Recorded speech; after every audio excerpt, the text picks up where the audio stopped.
Maaf, karena mendekati Isya dan setelah adzanul Isya nanti ada salatul Isya, supaya tidak terganggu orang yang sholat ada di masjid, maka Yasin dan tahlil ditunda, kemudian setelah itu sampai selesai insyaallah. Nah itu untuk mengisi waktu, Habib Hashim bin Abdullah Segaf dari Banyuwangi akan memberikan ceramahnya sampai adzanul Isya, dan mungkin disambung setelah adzanul Isya 5 menit, setelah itu baru baca Yasin dan tahlil. Assalamualaikum warahmatullahi wabarakatuh. Bismillah, alhamdulillah, assalatu wassalamu ala khairi khalqillah, sayyidina wa habibina wa syafi'ina wa qurrati a'yunina Muhammad ibni Abdillah wa ala alihi wa sahbihi wa man tabi'a sunnatahu waqtada bihuda ila yaumi liqa'illah, amma ba'du. Para habaib, para kiai, para pengunjung taman surga yang dimuliakan oleh Allah, panjatan puja serta puji syukur kehadirat Allah subhanahu wa ta'ala. Pada malam hari ini kita dikumpulkan oleh Allah subhanahu wa ta'ala di salah satu daripada taman-taman surganya Allah, dengan penuh pengharapan dan permohonan kepada Allah subhanahu wa ta'ala, sebagaimana kita dikumpulkan oleh Allah di taman surga yang ada di dunia. Pada malam hari ini kita dikumpulkan pula di taman surga di akhirat bersama kekasih-kekasih Allah, bersama orang-orang yang dekat dengan Allah, bersama baginda Rasulullah sallallahu alaihi wasallam. Para hadirin, para jamaah rahimakumullah, kita menghadiri pada malam hari ini haul orang yang pantas untuk mendapat titel agung. Agung di hadapan manusia dan agung di hadapan Allah subhanahu wa ta'ala, yaitu Al-Habib Al-Arif Billah Abdul Qadir bin Husain As-Sagaf. Dan kita saksikan bersama barusan anak-anak kita yang telah dituntun oleh orang tuanya untuk menjadi manusia yang mulia dan manusia yang agung, karena kriteria kemuliaan di hadapan Allah tidak didasari dengan kepangkatan ataupun kekayaan, bahkan nasab sekalipun. Akan tetapi kriteria orang yang mulia atau disebut dengan azim, dan tidak sembarangan orang akan mendapat pangkat azim. Siapakah orang yang azim tersebut? Siapakah orang yang mulia tersebut? Dikatakan bahwa ada 3 kriteria. Yang pertama adalah man alima, orang yang berilmu. Kita saksikan bagaimana orang yang berilmu mendapat kemuliaan, bukan hanya ketika beliau masih hidup, akan tetapi walaupun beliau sudah wafat tahun puluh bahkan ratus tahun, namanya tetap dikenang karena mereka adalah orang-orang yang berilmu.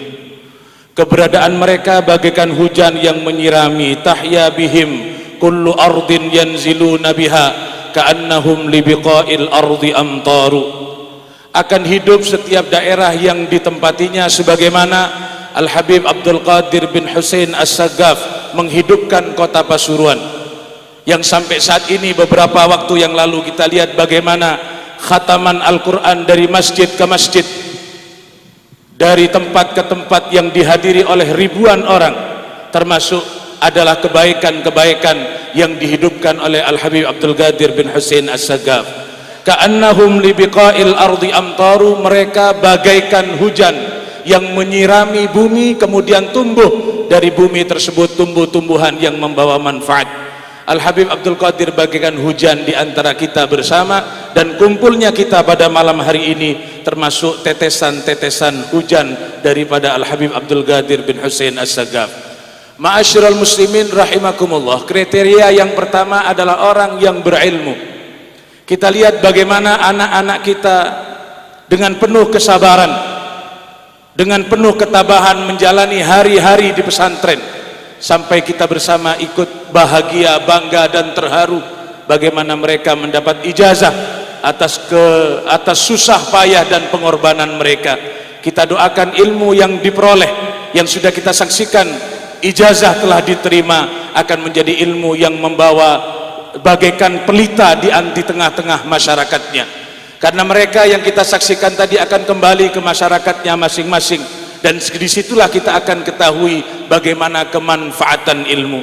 Semoga ilmu yang diperoleh diterima dari pondok pesantren Sunniyah Salafiyah di bawah asuhan Al-Habib Taufik bin Abdul Qadir bin Husain As-Sagaf mampu menjadi pelita, mampu menjadi lampu yang menyinari dirinya, menyinari keluarganya, menyinari masyarakatnya, dan mengibarkan bendera Ar-Rasul Muhammad sallallahu alaihi wasallam. Yang kedua, kriteria orang yang mulia adalah wa'amila, dan mengamalkan ilmunya. Kita ketahui bahwa ilmu bagaikan pohon, dan mengamalkan ilmu bagaikan buah daripada pohon tersebut. Ketika kita menuntut ilmu berarti kita sedang menanam pohon. Ketika kita mengamalkan ilmu berarti kita telah memetik buah daripada pohon tersebut. Saudara-saudara yang memasrahkan putra-putrinya ke pesantren, berarti saudara sedang menanam tanaman-tanaman yang nantinya akan berbuah, dan buah itu akan dinikmati oleh putra-putri Anda, dan akan dinikmati oleh masyarakatnya, dan orang tuanya akan menikmati buah daripada ilmu yang dipelajari oleh anaknya, bukan hanya di dunia, akan tapi turzaqu syafa'atahum yaumal qiyamah, akan mendapat syafaat dari anak tersebut kelak di yaumil qiyamah. Ma'asyiral muslimin rahimakumullah. Jadi tataran yang kedua, kriteria yang kedua orang yang mulia adalah orang yang mengamalkan ilmunya. Ilmu bagaikan tanaman, ada kalanya ketika kita menghadiri majlis ta'lim, kemudian setelah pulang dari majlis tersebut kita mengamalkan ilmu, berarti tanah yang ada pada dada kita adalah tanah yang subur. Saat ditanam, seketika itu pula berbuah tanaman tersebut. Ma'asyiral muslimin rahimakumullah, setelah kita ketahui bahwa kriteria yang kedua orang yang mulia adalah orang yang mengamalkan ilmunya, ada kalanya kita mendapat ilmu sekarang, kemudian sepulang dari majlis tersebut ilmu tersebut kita amalkan, berarti kita termasuk tanah yang subur, yang satu kali tanam langsung membuahkan hasil. Ada kalanya kita hadir majlis ilmu saat ini, akan tetapi tidak langsung kita amalkan. Ada tenggang waktu mungkin bulan ataupun tahun, yang pada akhirnya kita akan mengamalkannya. Atau ada kalanya hadir majlis ilmu berkali-kali dari satu tempat ke tempat yang lain, akan tetapi dia tidak mengamalkan apa yang diperoleh. Berarti tanah yang ada pada dirinya adalah tanah padas, yang tidak mampu untuk ditanami, bahkan tidak tumbuh, dan bahkan tidak berbuah.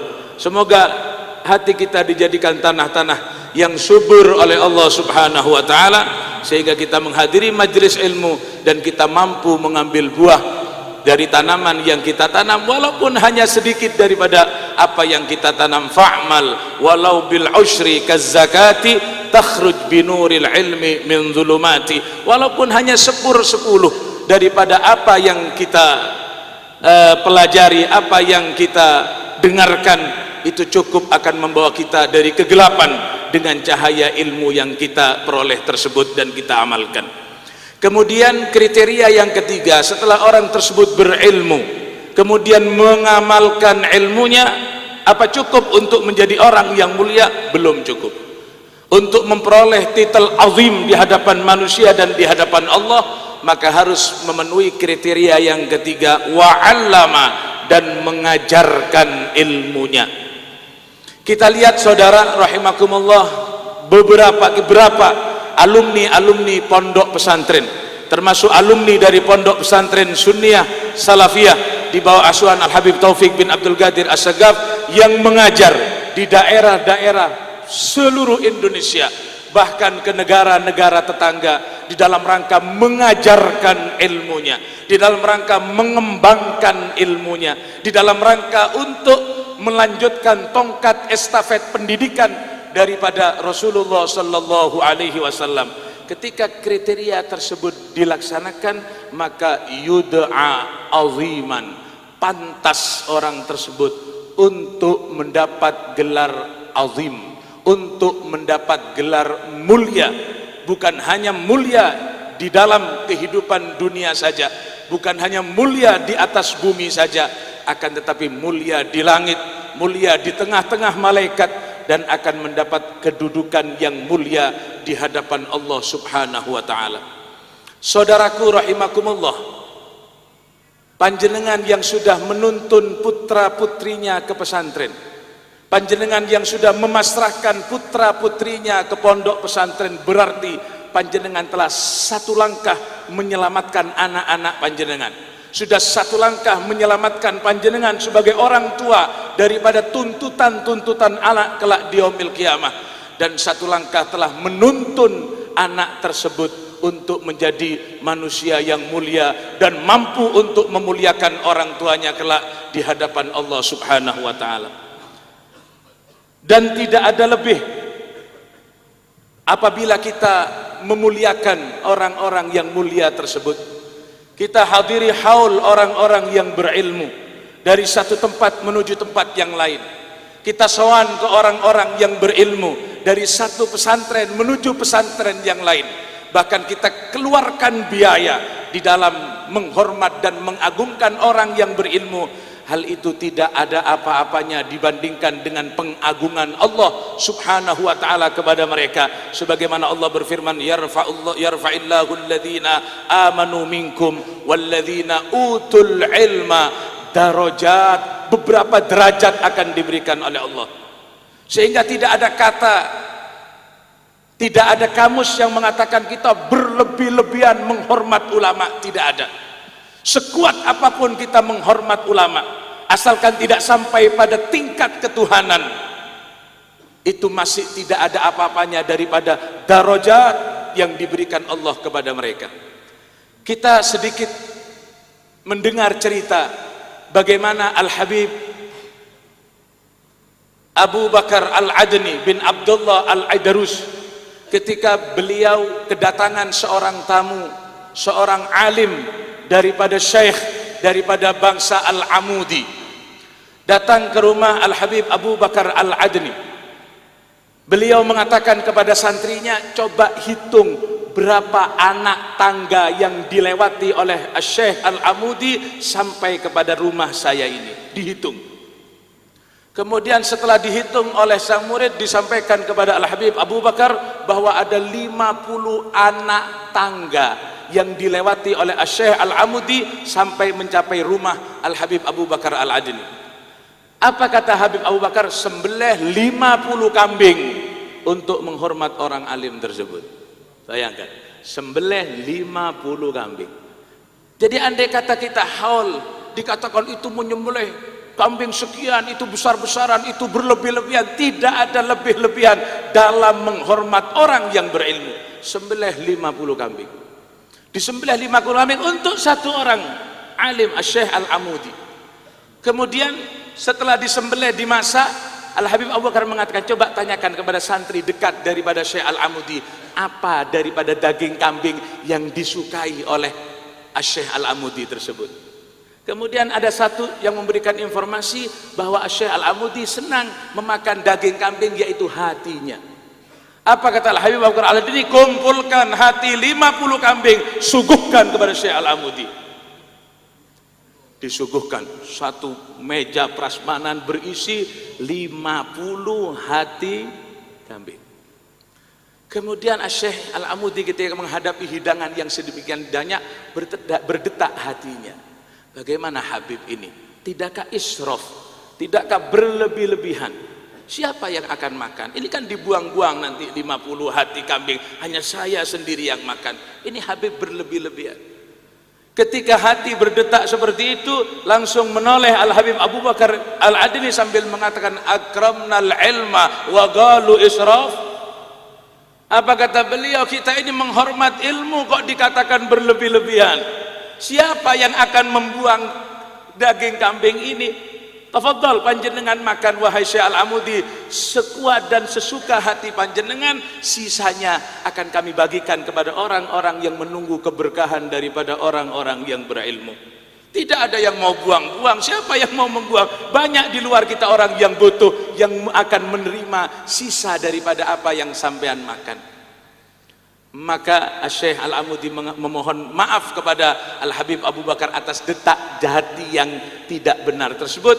Habib Abu Bakar mengatakan, andai kata kau datang ke Tarim, kau akan temukan saudaraku yang namanya Husain jauh lebih dermawan daripada saya yang menyembelih 50 kambing. Lau zurta ila Tarim, kalau kau datang ke Tarim, kau akan ketemu dengan akhi Husain jauh lebih dermawan dari saya. Sepulang dari Aden, berangkatlah Syekh Al-Amudi menuju kota Tarim. Masuk kota Tarim, tidak ada rumah yang dituju kecuali rumah Al-Habib Husain bin Abdullah Al-Idrus, saudara dari Al-Habib Abu Bakar Al-Adni. Ketika masuk ke rumah tersebut, kata tetangganya, mau apa ente datang ke rumahnya Al-Habib Husain? Kasihan, rajulun fakir, orang melarat, akan ngerepoti sampean bertamu. Apa katanya? Tidak, aku sudah datang ke saudaranya menyembelih 50 kambing. Wahada Habib katanya lebih dermawan. Berapa yang akan disembelih nanti? Akhirnya setelah datang waktu ghada, Al-Habib Husain mengeluarkan 1 iris roti, diparuh 2, separuhnya dikasih ke tamunya, separuhnya untuk dia. Dan ini ghada, makan siang. Heran Syekh Al-Amudi, katanya lebih dermawan. Di sana 50 kambing, di sini kok roti separuh. Kata beliau, mungkin kita datang mendadak, belum sempat beleh-beleh. Nanti malam Behaji Asya luar biasa. Duduk sampai malam. Ternyata malam Al-Habib Husain keluar hanya bawa 1 roti lagi. Diparuh 2, 1 dikasihkan tamu, 1 separuh dia dimakan untuk dirinya. Dan itu asyaknya, itu makan malamnya. Tamu ini bingung, katanya dermawan, tapi kok roti separuh? Kemudian apa kata, ditanya Al-Habib Husain, saya datang ke Al-Habib Abu Bakar akhukum di Aden menyembelih 50 kambing dan mengatakan akhi Husain akram minni. Lah ke sini kok separuh roti ini gimana? Kok dikatakan lebih dermawan? Apa kata Habib Husain? Shadaqa akhi Abu Bakar, benar akhi Abu Bakar, saya lebih dermawan. Kenapa? Akhi Abu Bakar menyembelih 50 kambing dan dia diberikan kenikmatan kekayaan oleh Allah. 50 kambing tidak sampai seperempat daripada kekayaannya. 50 kambing tidak sampai separuh, bahkan seperempat, bahkan 1/8 dari kekayaannya, belum sampai. 50 kambing sedikit untuk akhi Abu Bakar. Tapi aku malam ini hanya punya 1 roti, aku paruh menjadi 2, kamu separuh, aku separuh, berarti aku sudah memberikan 50% kekayaanku untuk kamu. Wa ana akram min akhi, saya lebih mulia.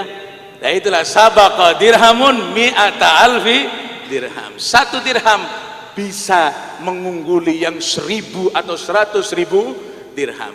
Ma'asyiral muslimin rahimakumullah, kita diberikan pelajaran menghargai pemberian, bukan hanya melihat nominal pemberiannya, tapi melihat siapa yang memberi. Terkadang kita didatangi oleh seseorang disumbang 5 juta, kita sudah terheran-heran, tapi tetangga kita ngasih 5.000 kita abaikan.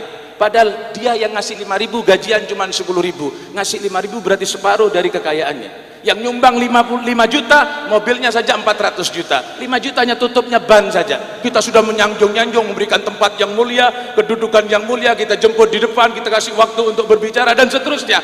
Hanya nyumbang tutupe ban saja. Yang 5.000 dan itu kemampuannya kadang-kadang kita abaikan. Sabaqa dirhamun mi'ata alf dirham. Kadang-kadang 1 rupiah mampu mengungguli pahalanya yang 100.000 rupiah.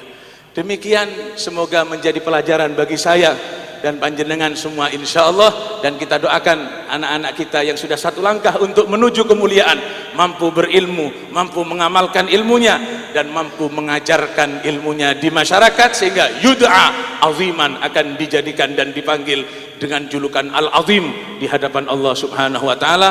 Wal 'afu minkum. Assalamualaikum warahmatullahi wabarakatuh. Mohon maaf.